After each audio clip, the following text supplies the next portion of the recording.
سبحان الذي أسرى بعبده ليلا من المسجد الحرام إلى المسجد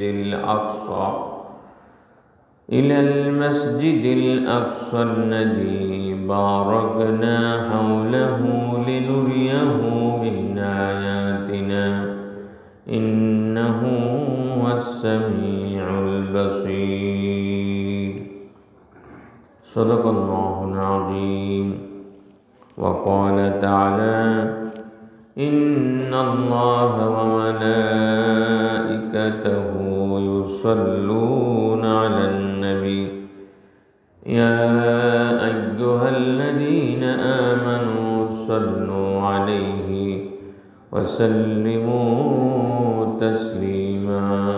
اللهم صل على محمد وعلى آل محمد كما صليت على إبراهيم وعلى آل إبراهيم إنك حميد مجيد. اللهم بارك على محمد وعلى آل محمد كما باركت على إبراهيم وعلى آل إبراهيم إنك حميد مجيد. সম্মানিত মুসল্লিয়ানে কেরাম, আমরা আল্লাহ রাব্বুল আলামিনের দরবারে শুকরিয়া আদায় করছি। মাহে রজবের আজকের 16তম দিবস, সপ্তাহের শ্রেষ্ঠ দিন ইয়াউমুল জুমআতে আল্লাহ পাক আমাদেরকে তার ঘরে আসবার তৌফিক এনায়েত করেছেন। আমরা সকলেই কালিমাতুশ শুকরিয়া আদায় করছি। আলহামদুলিল্লাহ। আল্লাহুম্মা বারিক লানা ফি রজব ওয়া শাবান ওয়া বাল্লিগনা রমাদান। আল্লাহুম্মা আমিন। সম্মানিত ভাইরা, আমরা গত জুমাতেই শেষ করছিলাম। গত জুমাতেই আমরা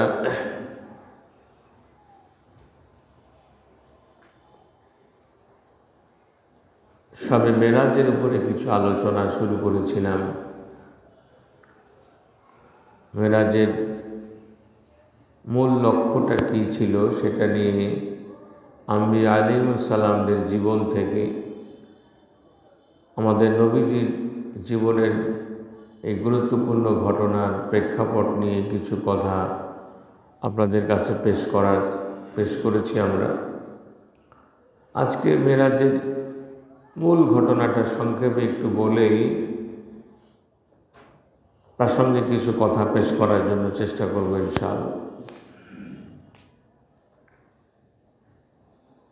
মোটামুটি আমরা যারা মুসলমান ঘরের সন্তান, আমাদের কম বেশি বিষয়টা জানা আছে, কিন্তু একটি সংকট হলো এমন যে আল্লাহ রসুলের জীবনের বিভিন্ন দিক নিয়ে, আম্বিয়া আলাইহিস সালামদের জীবন নিয়ে, পরবর্তীতে আল্লাহ পাকের প্রিয় বান্দাদের জীবন নিয়ে আমাদের ওলামায়ে কেরামরা, বিভিন্ন আলোচক বৃন্দ, শব্দ কি বেশি হচ্ছে না, হচ্ছে আমরা যেভাবে কথা শুনতে অভ্যস্ত, মাঠে ময়দানে এই কথার মধ্যে কোরআন হাদিসের কথার সাথে এত কিছু গল্প, এত কিছু কাহিনী পেশ করা হয়। পরবর্তীকালে আমরা যতটুকু জানার চেষ্টা করেছি, অনেক নবীর ব্যাপারে, অনেক মনীষীদের ব্যাপারে, আউলিয়াদের ব্যাপারে অনেক মাত্রা অতিরিক্ত কথাবার্তা বলা হয়েছে। মেরাজটা নিয়ে ওই ঘটনাটি এমন হয়েছে। আমরা আবারও বলছি, কোরআন শরীফে আল্লাহ তাআলা এর একটি অংশ আমাদের সামনে বলেছেন এবং হাদিসের মাধ্যমে প্রায় 25 জন জলিলুল কদর সাহাবীদের বর্ণনা মোতাবেক এই মেরাজের বিস্তারিত একটি বর্ণনা আমরা দুনিয়ার মানুষ জানতে পেরেছি। সেই বর্ণনার সারাংশটা এমন যে এটি আল্লাহ রসুলের মদিনাতে হিজরতের মোটামুটি 1 বছর আগের ঘটনা। আল্লাহ নবী মক্কাতে উম্মে হানি রাদিয়াল্লাহু তাআলা আনহার বাসায় রাত্রিতে বিশ্রামরত ছিলেন। এ সময় জিবরিল আমিন এসেছেন, তাকে ঘুম থেকে জাগ্রত করা হয়েছে এবং তার শাক্কুস সাদর, কোরআন শরীফের মধ্যে একটা আছে যে শারহে সাদর, আল্লাহ তাআলা তার বক্ষের মধ্যে প্রশস্ততা দিয়েছেন ইলমের দিক থেকে, সাহসিকতার দিক থেকে। আলাম নাশরাহ লাকা সাদরাক। আরেকটা হলো শাক্কুস সাদর, আল্লাহ পাক তার বক্ষ ছেদন করেছেন। এটি তার শৈশবে একবার হয়েছে। সিরাতে ইবনে হিশাম বলছে বিবি হালিমার বাড়িতে থাকা অবস্থায়। এবারও এখানে তাকে মেরাজে যাওয়ার আগে তার বক্ষ ছেদন করে সেখান থেকে পরিষ্কার পরিচ্ছন্ন করা হয়েছে। এগুলির বাস্তবতা কেমন এটি বুঝব। আমরা যেটি মিসাল দিয়ে থাকি, আজকের দুনিয়াতে যারা স্পেসে যায়, মহাশূন্যে বিচরণ করে, তাদের একটা ফিটনেস লাগে, সাধারণ মানুষ যেতে পারে না। তাদের পোশাক পরিচ্ছদ, খাবার দাবার সব কিছু একটু ভিন্ন আঙ্গিকে এক ধরনের প্রিপারেশন, বডি ফিটনেস তাদের তৈরি করা হয়, অন্যথায় তারা যেতে পারে না। আল্লাহ সুবহানাহু ওয়া তাআলা তার এই বন্ধুকে আর সে আজীবে পরিভ্রমণ করানোর জন্যে এক জাতীয় ফিটনেসের জন্য প্রয়োজন মনে করেছেন, অপারেশন করে সেই ফিটনেস আনা হয়েছে। আমরা মেসাল হিসাবে আমরা এটা কথাটা বললাম, আসল হাকিকত আল্লাহ পাক ভালো জানেন। এরপরে তার সামনে একটি বাহন নিয়ে আসা হয়েছে, যে বাহনের নাম আমরা জানি বোরাক, আমরা সরে আসছি। কিন্তু এখানে একটি কথা বলে রাখি, আমি আপনাদের এই শহরেরই তো মানুষ। আমরা ছোটোবেলায় অনেক মানুষের বাড়িতে দেখছি একটা ঘোড়ার ছবি, পিছন দিকে একটা ঘোড়া, সামনের দিকে একটা মুখ, আর নিচে লেখা রয়েছে বোরাকুন নবী সাল্লাল্লাহু আলাইহি সাল্লাম, নাউজুবিল্লাহ। এগুলি একেবারেই বানোয়াট বিষয়। এই যে বললাম না যে মেরাজ নিয়ে, নবীদের জীবন কাহিনী নিয়ে বহু কিছু বানোয়াট বিষয় উম্মতের মধ্যে চলে এসেছে বসে। আল্লাহ রসুল হাদিসের মধ্যে বলছেন, বোরাকে ওঠার পরে আমার দৃষ্টি যেখানে যায় আমি পরের মুহূর্তে সেখানে। সুবহানাল্লাহ। আপনি বাইরে যান, আপনার দৃষ্টি কত দূর যাবে? উন্মুক্ত জায়গায় যদি হয় আপনি কত দূর যেতে পারবেন। দীর্ঘ পথ, মুহূর্তের মধ্যে তিনি সেখান থেকে আসলেন, বাইতুল মুকাদ্দাসে আসলেন। আল্লাহ সুবহানাহু ওয়া তাআলা এখানেও একটু এই আমাদের মতো শেষ জামানা মানুষেরা যারা 2-1 লাইন লেখাপড়া করছি, পৃথিবী সম্পর্কে কিছু জ্ঞান আমাদেরকে আল্লাহ পাক দিয়েছেন, আমাদের চোখ যাতে কপালে না ওঠে এর মধ্যে একটা ইঙ্গিত রয়েছে। আমি সম্ভবত গতদিনকে বলেছিলাম, এই বোরাক শব্দ বারকুন শব্দ থেকে, যেটি কোরআন শরীফের শুরুতে আছে ইয়াকাদুল বার্ক। বার্ক মানে বিদ্যুৎ চমক হয়। আজকে বিজ্ঞান মোতাবেক এই বিদ্যুতের বেগ, ইলেকট্রনের বেগ হলো সবথেকে সর্বাধিক বেগ। আল্লাহ সুবহানাহু ওয়া তাআলা আমাদেরকে একটি মিসাল দিচ্ছেন এর মধ্য দিয়ে, যে বোরাকের গতিটা কত বেশি হতে পারে, একটি আইডিয়া দেওয়ার জন্য। এটিও আল্লাহ পাকের ফয়সালা। সেখান থেকে তিনি যখন বাইতুল মুকাদ্দাসে আসলেন, তিনি বাইতুল মুকাদ্দাসে প্রবেশ করে দেখলেন যে তাকে ইস্তেকবাল করার জন্যে সমস্ত আম্বিয়া আলাইহিস সালাম দ্বারা সেই মসজিদে হাজির। সুবহানাল্লাহ। নামাজের ওয়াক্ত, মানে নামাজ পড়তে হবে, হযরত জিবরিল আমিন তাকে ইমামের জায়গায় দাঁড় করিয়ে দিলেন। আমাদের নবী হয়ে গেলেন ইমামুল আম্বিয়া, ইমামুল মুরসালিন। সুবহানাল্লাহ। যে সমস্ত নবীরা দুনিয়া থেকে চলে গেছেন তারা কেমন করে আসলেন, কোন স্রোতে আসলেন, এগুলির ব্যাখ্যা বিশ্লেষণ যদি আমরা আমাদের এই সাধারণ মাথা দিয়ে যদি চিন্তা করতে যাই, কুলকেনারা পাওয়া যাবে না। আল্লাহ রসুল এটা বলেছেন, আমরা সামিয়ানা ওয়া আতানা, আমরা শুনলাম, মেনে নিলাম। এরপরে তার জন্য সিঁড়ি এসেছে, বাইতুল মাকদিসের ছাদের উপরে সিঁড়ি নামানো হয়েছে। সেই সিঁড়িতে উঠে তিনি এক এক করে 7 আসমান পরিভ্রমণ করেছেন। বিভিন্ন আসমানে অতীত আম্বিয়া আলাইহিস সালাম, জলিলুল কদর কিছু পয়গম্বরের কথা, হযরত আদম আলাইহিস সালাম, হযরত ঈসা আলাইহিস সালাম, হযরত মূসা আলাইহিস সালাম, হারুন আলাইহিস সালাম, ইব্রাহিম আলাইহিস সালাম, এরকম বেশ কিছু পয়গম্বরের এক এক আসমানে এক এক নবীদের সঙ্গে সাক্ষাৎ হয়েছে। জিবরিল আমিন পরিচয় করে দিয়েছেন। আমরা যেমন গুরুত্বপূর্ণ সফরে যখন কোনো রাষ্ট্রীয় মেহমান যায়, বিভিন্ন মানুষকে পরিচয় করিয়ে দেওয়া হয়। আল্লাহ পাকের আরশে আজিমে যাওয়ার জন্যে, তার দরবারে আল্লাহ পাক তাকে ডেকেছেন, সেই যাওয়ার জন্যে মনে হচ্ছে যে বিভিন্ন নবীদেরকে দিয়ে তাকে ইস্তেকবাল করা হচ্ছে। এর আসল কাইফিয়াতটা কি, এটিও আমাদের জন্য বুঝবার জন্যে সম্ভব না।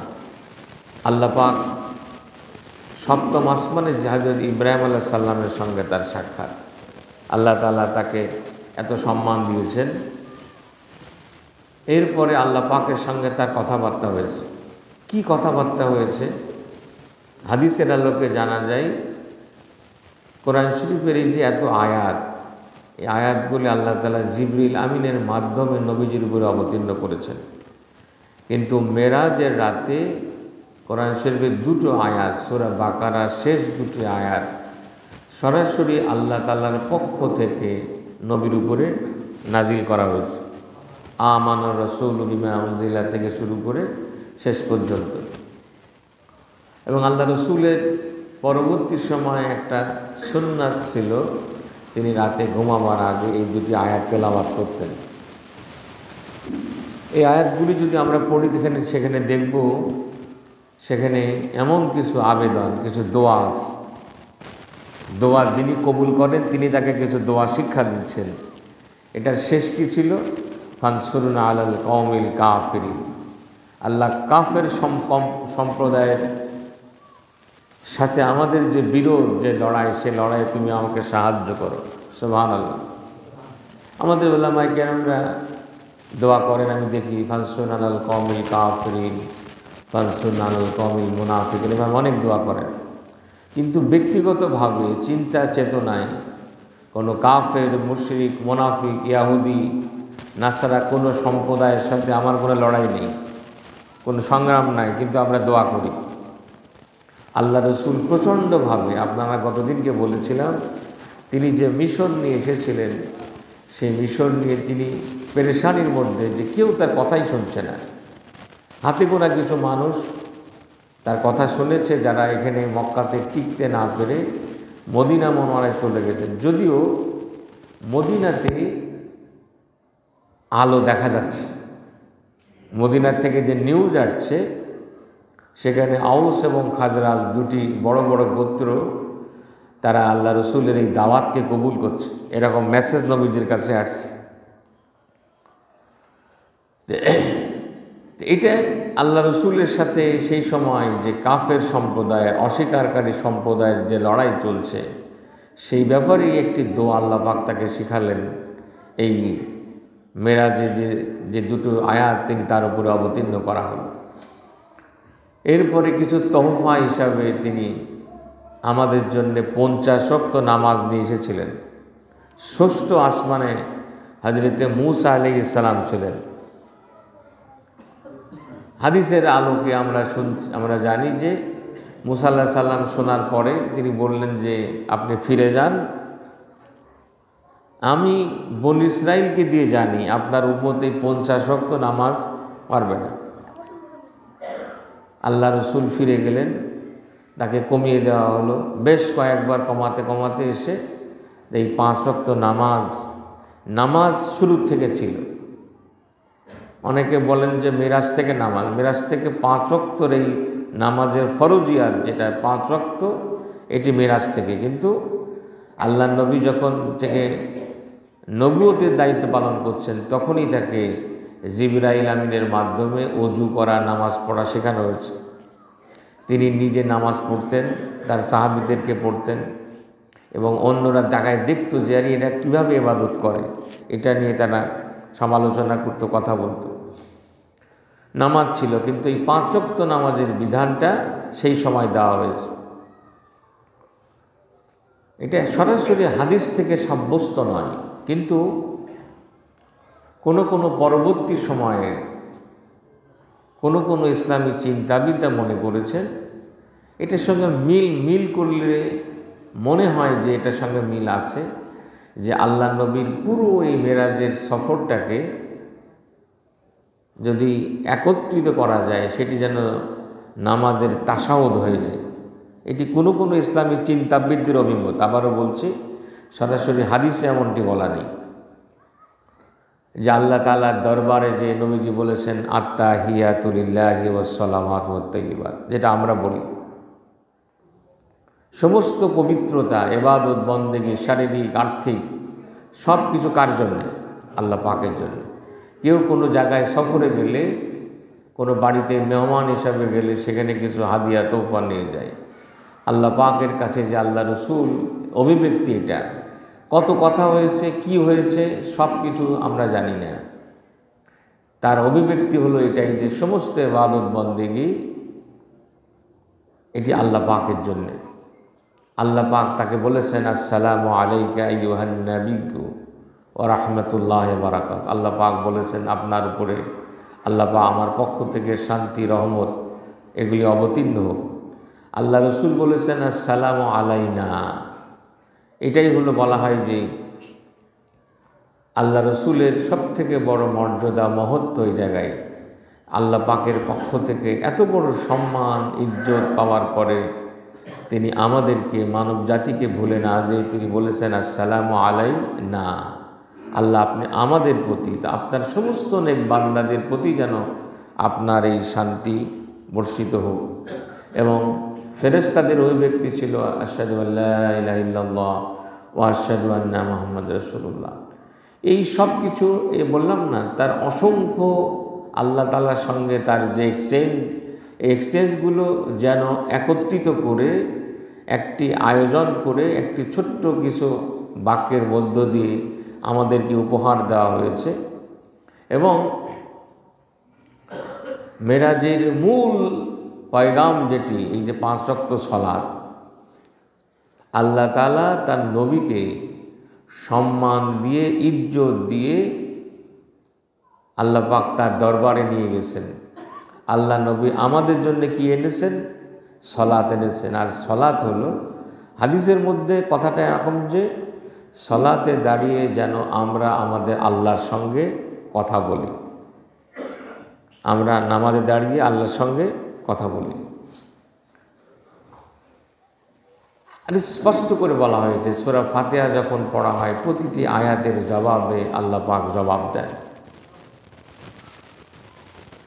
সূরা আলাকের শেষ আয়াতের মধ্যে আল্লাহ তাআলা বলছেন যে ওয়াসজুদ ওয়াক্তারিব, সেজদা দাও, আল্লাহ পাকের নৈকট্য অর্জন করো।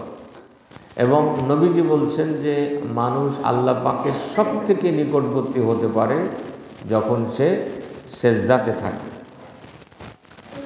মেরাজের পয়গাম অর্থাৎ সলাতের মধ্য দিয়ে আল্লাহ পাক আমাদের জন্যে, মানব জাতির জন্যে এমন একটি সুযোগ করে দিয়েছেন, এটি আমরা চিন্তা করলে বিস্মিত হয়ে যায়। আল্লাহ পাক তার হাবিবকে, আমাদের প্রিয় নবীজিকে তার জীবনে একটি বারের জন্য তার দরবারে নিয়ে গিয়েছিলেন। কিন্তু আল্লাহ তাআলা তার মাধ্যমে আমাদেরকে, মানব জাতিকে এমন একটা সুযোগ করে দিয়েছেন, আমরা প্রতিদিন তার দরবারে 5 বার আসতে পারি, তার সাথে কথা বলতে পারি, তার নৈকট্য অর্জন করতে পারি।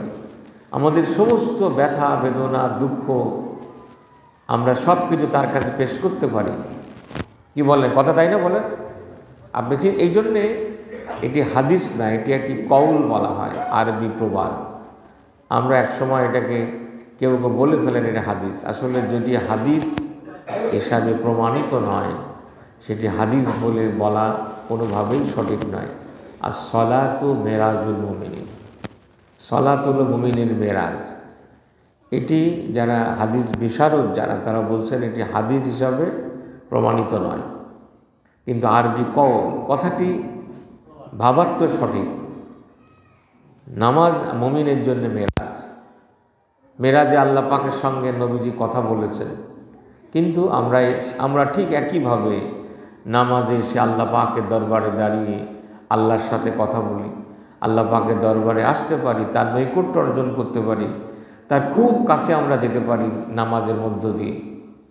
এবং আমরা এই যে মসজিদে ঢোকার সময় দোয়া কি বলি, আল্লাহুম্মা ইফতাহলি আবওয়াব রাহমাতিক, আল্লাহ তোমার রহমতের দরজাগুলো আমার জন্য খুলে দাও। আমরা দ্বীনের উপরে চলার জন্যে, আল্লাহ পাকের রহমত পাওয়ার জন্যে, তার দরবারে আসা, তার দিকে মোতাবাজ্জ হওয়া, তার সান্নিধ্যে আসা আমাদের জন্য সবথেকে বড় প্রয়োজন। সেই রকমের একটা অফুরন্ত সুযোগ আল্লাহ সুবহানাহু ওয়া তাআলা মেহেরবানি করে আমাদেরকে করে দিয়েছেন। আমরা এই যে 5 ওয়াক্ত নামাজ, এটি আমাদের জন্যে, এই উম্মতের জন্য একটা বিরাট বড় সুযোগ। আমরা হেদায়েতের জন্যে, পথ নির্দেশনার জন্যে, আল্লাহ পাকের নৈকট্য পাওয়ার জন্যে এর থেকে বড় কিছু হতে পারে না। আমরা মেরাজের এই মূল পয়গাম, আমরা এটিকে আঁকড়ে ধরার জন্যে, এই যে আমরা অনেকে আছি যে আমাদের ছেলেমেয়েরা, আমাদের আত্মীয় স্বজন, অনেক বন্ধু সহকর্মী নামাজটাকে সাপ্তাহিকেও নামাজ বানিয়েছে, কেউ মাসিক নামাজ বানিয়েছে, কেউ ঈদের নামাজ সাব্যস্ত করেছেন।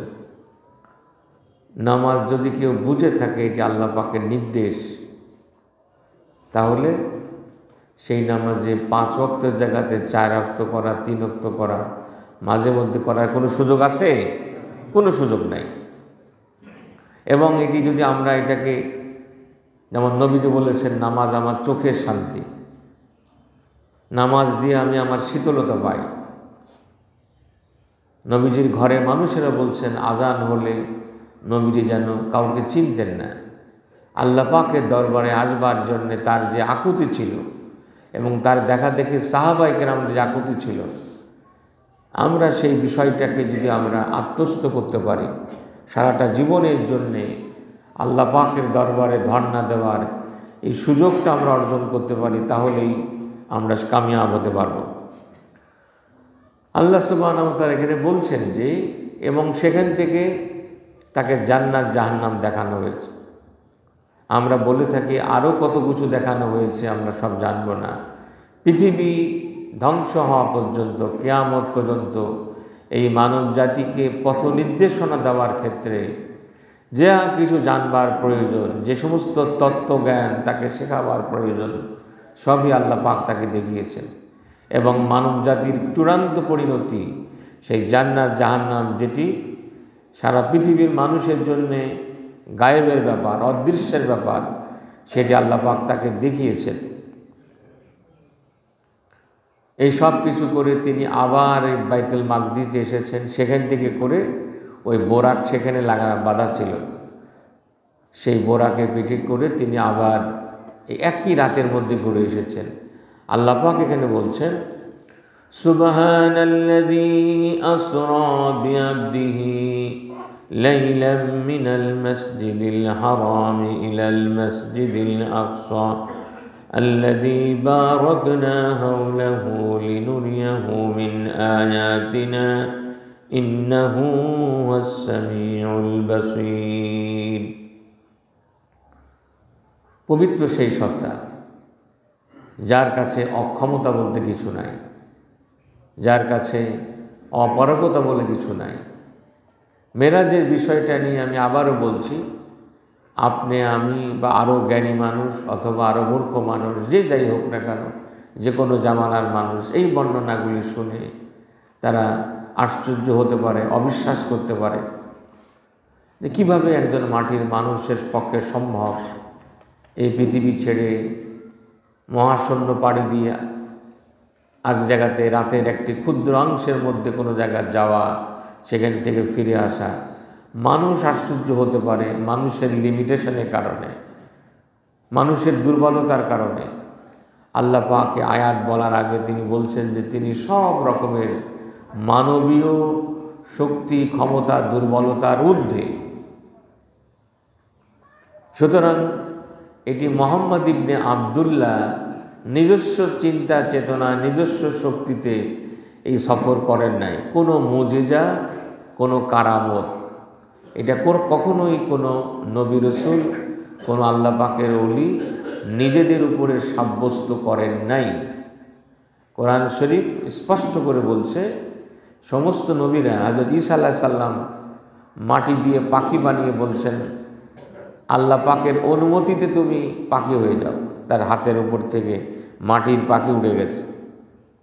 কিন্তু যত কিছু তিনি করেছেন বারবার বলছেন বিইজনিল্লাহ, আল্লাহর অনুমতি করবে। এটি ঈসা আলাইহিস সালামের নিজস্ব কেরামতি না, কোনো মুজিজা নবীদের নিজস্ব কেরামতি না। মুজিজা কে দিয়েছেন? আল্লাহ পাক দিয়েছেন। আল্লাহ পাক তার হাবিবকে নিয়েছেন। সুতরাং আল্লাহ পাকের ক্ষমতার ব্যাপারে, তার সিফাতের ব্যাপারে যাদের বিশ্বাস থাকবে, ঈমান থাকবে, তারা কখনো মেরাজ নিয়ে তাদের মনের মধ্যে কোনো কনফিউশন সৃষ্টি হবে না। আল্লাহ পাক বলছেন তিনি সব কিছু দুর্বলতা থেকে, অক্ষমতা থেকে তিনি পবিত্র, যিনি তার বান্দাকে, তার দাসকে, দেখেন নবীজিকে এত বড় সম্মান দিলে সেখানে পরিচয় দিচ্ছেন আমাদের নবীজি হচ্ছে আল্লাহ পাকের বান্দা বা দাস। আমরা বলি আশহাদু আন্না মুহাম্মাদান আবদুহু ওয়া রাসূলুহু। আল্লাহ পাকের দাস হওয়ার মধ্য দিয়ে আল্লাহ পাকের বান্দাদের সবথেকে বড় সাফল্য, সবথেকে বড় সম্মান।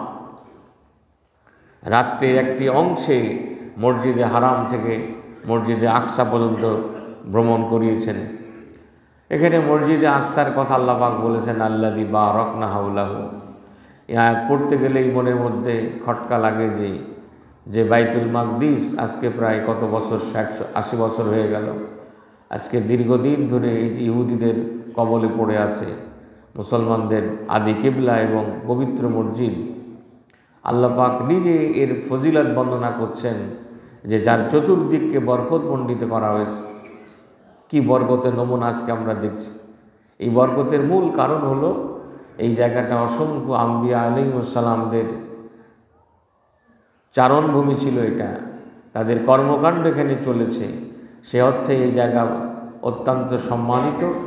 এবং আল্লাহ রসুলের এমন কিছু ইঙ্গিত রয়েছে, মানব জাতি আজকে আমরা যে অবস্থা পর্যবেক্ষণ করছি, সারা বিশ্ব জুড়ে মানব জাতির সামনে আবার ইসলামের বিজয় হবে। সারা বিশ্বব্যাপী মানুষ কালেমার নিচে আসবে। হযরত ঈসা আলাইহিস সালাম এই উম্মতের সদস্য হিসাবে দুনিয়াতে আসবেন, ইমাম মেহেদী আসবেন। এগুলি আছে না বলেন? এগুলি আমরা বিশ্বাস করি যে আমাদের নবীজি বলেছেন। আমাদের আকল কি বলে সেটা আসল কথা না, আমরা সেই কথার উপরে বিশ্বাস করি। এবং সেই সময় সারা পৃথিবী যখন ইসলামের নবজাগরণ, পূর্ণাঙ্গ জাগরণ হবে, সেই জাগরণের কেন্দ্রভূমি হবে বাইতুল মুকাদ্দাস, মসজিদে আকসা। সেটা কি আল্লাহ তাআলা একটি ইঙ্গিত করেছেন। এই মেরাজের মধ্য দিয়ে সরাসরি আল্লাহ পাক তাকে মক্কা থেকে তার কাছে নিয়ে যেতে পারতেন, কিন্তু সেখান থেকে তিনি একটা জায়গাতে নিয়ে গেছেন। হয়তো বা এর মধ্যে একটা ইঙ্গিত রয়েছে। এখান থেকে মেরাজ থেকে আসবার পরে মানুষের দুর্বল ইমানে, মানুষের ইমান দুর্বল হয়ে গেছে এ কথা শোনার পরে, কিন্তু সত্যিকারের ইমানদারের ইমান মজবুত হয়েছে। এর কিছুদিন পরেই আল্লাহ পাকের সূরা নাজিল হয়েছে, সূরা বনী ইসরাঈল। এবং এই সূরার মধ্যেই আমরা আপনাদেরকে বলেছিলাম এর তৃতীয় রুকু থেকে তৃতীয় রুকু, চতুর্থ রুকু বেশ কিছু সামাজিক নীতিমালা আল্লাহ পাক পেশ করেছেন। এই নীতিমালাগুলো যেহেতু মেরাজ থেকে ঘুরে আসার পরে আল্লাহ পাক পেশ করেছেন, কোনো ইসলামী চিন্তাবিদরা এটাকে মেরাজের পয়গাম বলে। সরাসরি আল্লাহ পাকের বক্তব্য তেমনটি নয়। আল্লাহ পাকের বক্তব্য যদি আমরা দেখি, এটা যে কোনো সময় পৃথিবীর যে কোনো জায়গাতে মুসলমানরা যদি তাদের ব্যক্তিগত সামষ্টিক জীবন কোন নিয়ম নীতির আলোকে গড়ে উঠাবে, তার জন্য বেশ কিছু নীতিমালা, মূল নীতি আল্লাহ পাক পেশ করেছেন। আমরা এই সমস্ত আয়াতগুলোর আলোকে আমরা দেখতে পারি তৃতীয় এবং চতুর্থ রুকু মিলে, وَقَضَى رَبُّكَ أَلَّا تَعْبُدُوا إِلَّا إِيَّاهُ وَبِالْوَالِدَيْنِ إِحْسَانًا إِمَّا يَبْلُغَنَّ عِندَكَ الْكِبَرَ أَحَدُهُمَا أَوْ كِلَاهُمَا فَلَا تَقُل لَّهُمَا أُفٍّ وَلَا تَنْهَرْهُمَا وَقُل لَّهُمَا قَوْلًا كَرِيمًا واخفض لهما جناح الذل من الرحمة وقل رب ارحمهما كما ربياني صغيرا। এই যে আমরা এখান থেকে শুরু করলাম, এখান থেকে দুটো রুকু ব্যাপী কতগুলি মূল নীতি আল্লাহ পাক পেশ করছেন। আপনি কোরআন শরীফের এই শানে নজুল যদি দেখেন, এই সূরার খুব বিস্মিত হতে হয়। যখন এটা নাজিল হচ্ছে, তিনি মক্কা মুআজ্জামায় রয়েছে, তার সাহাবীরা অনেকে লুকায়ে পালায়ে মদিনা চলে গেছেন, কেউ ওদিকে আর এক দেশে যে আশ্রয় গ্রহণ করে আছেন, তিনি নিজে এখানে নিঃশ্বাস ফেলতে পারছেন না। সে সময় তার কাছে কতগুলি সমাজ গঠনের নীতিমালা আসছে, মানুষ গঠনের নীতিমালা আসছে, যেগুলি কথা বলার মতো, আরেকজনের কাছে পৌঁছাবার মতো ব্যবস্থাপনায় নাই। কিন্তু আল্লাহ পাক তাকে এক ধরনের নীতিমালা দিলেন, কিভাবে তিনি করবেন। এই সূরার মধ্যে সামনের দিকে একটু আগালে আমরা একটি আয়াতে কারিমা লক্ষ্য করি। আল্লাহ পাক বলছেন, রব্বি আদখিলনি মুদখালা সিদকিন ওয়া আখরিজনি মুখরাজা সিদক ওয়াজআলনি মিন লাদুনকা সুলতানান নাসীরা। এটি ওই সূরার আয়াত। আল্লাহ পাক বলছেন, আপনি আমার কাছে দোয়া করেন, রব্বি আদখিলনি মুদখালা সিদক, হে আমার রব, আমার প্রভু, অনেক গুরু দায়িত্ব তুই আমাকে অর্পণ করেছ। মানব জাতির জন্যে আগের নবীরা ছিলেন কওমের নবী, আর আমি বিশ্ব নবী। সারা পৃথিবীর মানুষের কাছে তোমার এই দাওয়াত পৌঁছাতে হবে, তোমার এই মিশন পৌঁছাতে হবে। কি করে সম্ভব? এই মক্কার এই আজ 12 বছর ধরে আমি মক্কার মানুষের কাছে কাছে দাঁড়ে দাঁড়িয়ে ঘুরেছি, কেউ তো আমার কথায়, হাতে গোনা কয়টা মানুষ ছাড়া সেই কেউ কথা শোনে নাই। সেই মানুষগুলো এখানে টিকতে পারছে না, আমি কি করে করব? আল্লাহ পাক বলছেন, তুমি দোয়া করো, হে আমার রব, তুমি আমাকে এই শহর থেকে আরেকটা জায়গাতে নিয়ে যাও, যেই জায়গাটা ভালোই ভালো আমি যেতে পারি, এবং আমাকে এই জায়গা থেকে তুমি ভালোই ভালো বের করে নাও, সত্যের উপরে বের করে নাও, এবং ওয়াজআলনি মিন লাদুনকা সুলতানান নাসীরা, আমাকে একটি রাষ্ট্র শক্তি দিয়ে সাহায্য করো, সেই রাষ্ট্রীয় শক্তি ব্যবহার করে, রাষ্ট্রীয় কর্তৃত্ব ব্যবহার করে যে মহান মিশন নিয়ে তুমি আমাকে দুনিয়াতে পাঠিয়েছ, মানুষের ব্যক্তি, পরিবার, সমাজ, রাষ্ট্র, তাদের ব্যক্তিগত জীবন, পরিবার সব কিছু পরিচালনা করতে পারে মানুষ আল্লাহ পাকের ফয়সালা মোতাবেক। সেই রকমের একটা ব্যবস্থাপনা, সেই রকমের একটা কর্তৃত্ব তুমি আমাকে দান করো। এই দোয়া শেখাচ্ছেন কে? আল্লাহ পাক। দোয়া কবুল করেন কে? সে নেই, কোনো লক্ষণ নাই, সামনে একেবারে আধার, কোনো আশা নাই। কিন্তু আল্লাহ পাক তাকে মেরাজে নিয়ে গেলেন, কি সাহস দেখালেন, কি হিম্মত দেখালেন তিনি ভালো জানেন।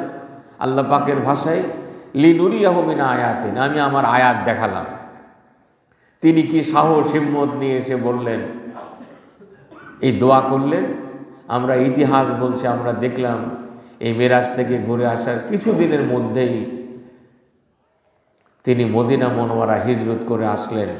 যে মক্কার মানুষেরা তাকে তার ব্যাপারে বলল যে তাকে জীবিত বা মৃত ধরে দিতে পারলে 100 উট দেওয়া হবে, মৃত্যুদণ্ড ঘোষণা করলো যে মক্কার মানুষেরা, কাবা ঘরের চত্বরে দারুন নদওয়ায় বসে আল্লাহ নবীজির মৃত্যুদণ্ড যারা দিল, তাকে ধরার জন্যে, তাকে হত্যা করার জন্যে তার ঘর চতুর্দিক দিয়ে উন্মুক্ত তলোয়ার নিয়ে যুবকেরা পাহারা দিচ্ছে, সকালবেলা তাকে হত্যা করবে। সেই নবী আল্লাহ পাক তাকে রক্ষা করলেন কিভাবে? তাকে সেখান থেকে রক্ষা করে তাকে মদিনা মনোয়ারায় পৌঁছাই দিচ্ছেন এমনভাবে, মদিনার ধর্ম বর্ণ জাতি নির্বিশেষে আবাল বৃদ্ধ বনিতা মক্কা মদিনার রাস্তাঘাটের মধ্যে দিনের পরে দিন অপেক্ষা করছে কখন নবীজি আসবেন। সুবহানাল্লাহ। তলা আল বাদরু আলাইনা গান গেয়ে গিয়ে তারা নবীকে ইস্তেকবাল করছে। সব মানুষ কখন নবী আসবে, কখন নবী আসবে, এইভাবে ইস্তেকবাল করে, এবং তারা বলছে যে আমরা মদিনার সমস্ত কর্তৃত্ব আপনার হাতে দিয়ে দিলাম। সুবহানাল্লাহ। সেই কর্তৃত্ব দিয়ে নিজের জন্যে প্রাসাদ বানানোর জন্যে না, নিজের সাথীদের জন্যে প্রাসাদ বানানোর জন্যে না, দুনিয়াবী সুযোগ সুবিধার জন্যে না, যেই কর্তৃত্ব ব্যবহার করে আল্লাহ পাক তাকে দিয়ে মদিনাতে একটা সোনার সমাজ, আমরা বলি সোনার মদিনা বলি না আমরা, একটি সোনার সমাজ তৈরি করলেন। সেই সমাজের নীতিমালাগুলো এই সূরার মধ্যে এখান থেকে শুরু হয়েছে। আমাদের সময় শেষ, আমরা এই নীতিমালাগুলো এক এক করে আলোচনা করতে চাই যতটুকু আমাদের সময় কুলায়। এবং আল্লাহ পাকের কুদরত এমন, হিকমত এমন, যে নীতিমালাগুলো এমন যে এই নীতিমালাগুলো যদি ব্যক্তিগত জীবনে আপনি প্রতিপালন করেন, আপনার ঘরের মধ্যে প্রতিপালন করেন, আপনার ঘরটা একটা সোনার একটা জান্নাত হয়ে যাবে। আপনি যদি একটি সমাজের মধ্যে করেন, একটি এলাকার মধ্যে বাস্তবায়ন করেন, সেই এলাকাটা একটা সোনার সমাজ হয়ে যাবে। একটি দেশের মধ্যে করা যায়, পৃথিবীর যে কোনো জায়গাতে মানুষেরা, ব্যক্তি, পরিবার, সমাজ, রাষ্ট্রে যেখানে এই নীতিমালাগুলি ফলো করবে, সেখানে একটি শান্তির সমাজ প্রতিষ্ঠিত হবেই হবে, কোনো সন্দেহ নাই। এই ব্যক্তি, পরিবার, সমাজ, রাষ্ট্রের একটি নীতিমালার কথা বলি, সেটি আল্লাহ পাকের ফয়সালা হলো ওয়া কদা রব্বুকা আল্লা তা'বুদু ইল্লা ইয়াহু। তোমাদের আমার রবের ফয়সালা, তাকে ছাড়া আর কারো বন্দেগী করা যাবে না, তাকে ছাড়া আর কারো হুকুম মানা যাবে না। কোনো মানুষ যদি তার নিজের জীবনের জন্য, এটি সমস্ত নবীদের দাওয়াত ছিল, ইয়া কওম ইবুদুল্লাহ, হে আমার কওমের লোকেরা আল্লাহ পাকের বন্দেগী করো, মা লাকুম মিন ইলাহিন গায়রু, তিনি ছাড়া তোমাদের কোনো ইলাহ নেই। কোনো মানুষ যদি আল্লাহ পাকের রহমত পেতে চায়, নিজের জীবনে পরিবারে শান্তি পেতে চায়, সর্বাগ্রে তাকে আল্লাহ পাকের বন্দেগী নিষ্কলুষভাবে মানতে হবে। আল্লাহ পাকের আইনের উপরে, হুকুমের উপরে তাকে চলতে হবে। ইসলামী সমাজ ব্যবস্থার রাষ্ট্রীয় মূলনীতির, এখন যে আমাদের রাষ্ট্রীয় সংস্কার হচ্ছে, অনেক নীতিমালা আসছে, ইসলামী রাষ্ট্রের সংবিধানের মূলনীতি হবে, সেখানে কোরআন এবং সুন্নাহ হবে সেই রাষ্ট্রের মূল নীতিমালা। এর সঙ্গে সাংঘর্ষিক অন্য কিছু হলে পরে সেটি ইসলামী সমাজের মূল নীতিমালা হবে না। এটি হলো এক নম্বর কথা। এরপরে পিতামাতার কথা বলা হয়েছে। আমাদের সময় আজকে শেষ, আমরা আজকে শেষ করে দিচ্ছি। প্রতিটি সংসার, প্রতিটি বাড়িতে যদি পিতামাতা যথাযথভাবে সম্মান পায়, পিতামাতার আনুগত্য যে বাড়ির ছেলেরা করে, তারা অন্য মানুষকে সম্মান করবে। ভালো মানুষ তৈরি করার কারখানা হলো একটি ঘর।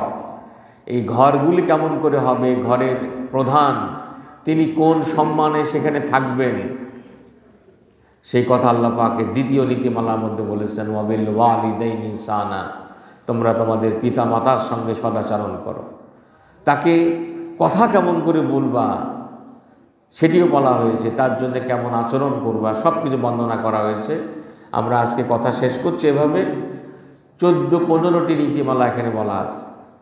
আমি আবারও বলছি, আল্লাহ রসুল এই মিরাজ থেকে ঘুরে এসে মদিনা মনোয়ারা যাওয়ার পরে এই নীতিমালাগুলির আলোকে মদিনাকে সোনার মদিনা বানিয়েছিলেন। সেই সমাজ ব্যবস্থা আমরা দুনিয়ার মানুষের আজও দেখি, পড়ি, আমাদের কষ্ট লাগে, দুঃখ লাগে যে আমরা মুসলমান, কিন্তু আমাদের ব্যক্তি জীবন, আমাদের পরিবার, আমাদের ঘরগুলো, আমাদের সমাজগুলো সেই নীতিমালা থেকে অনেক অনেক দূরে চলে গেছে। আজকে যদি অনেকের মতে যেমনটি আজকের এই রজব মাস হলো মেরাজের মাস, সেই হিসাবে আমরা মেরাজের এই ঘটনাবলীর প্রতি আমরা যথাযথ ঈমান পোষণ করব। মেরাজের মূল পয়গাম 5 ওয়াক্ত সালাতকে আমরা নিজেদের জন্য সৌভাগ্যের সোপান হিসাবে আল্লাহ পাকের সঙ্গে আমাদের তাল্লুক তৈরি করার জন্য উপায় উপকারে ব্যবহার করব এবং মেরাজ থেকে আসবার পরে যে নীতিমালা আল্লাহ পাক পেশ করেছেন সেই নীতিমালার আলোকে আমরা নিজেদেরকে, আমাদের পরিবারকে, সমাজকে গড়ে তোলার জন্য চেষ্টা করব। আল্লাহ সুবহানাহু ওয়া তাআলা আমাদেরকে তৌফিক এনায়েত করুন, আমিন। ওয়া আখিরু দাওয়ানা আলহামদুলিল্লাহি রাব্বিল আলামিন। যারা সুন্নত পড়েন না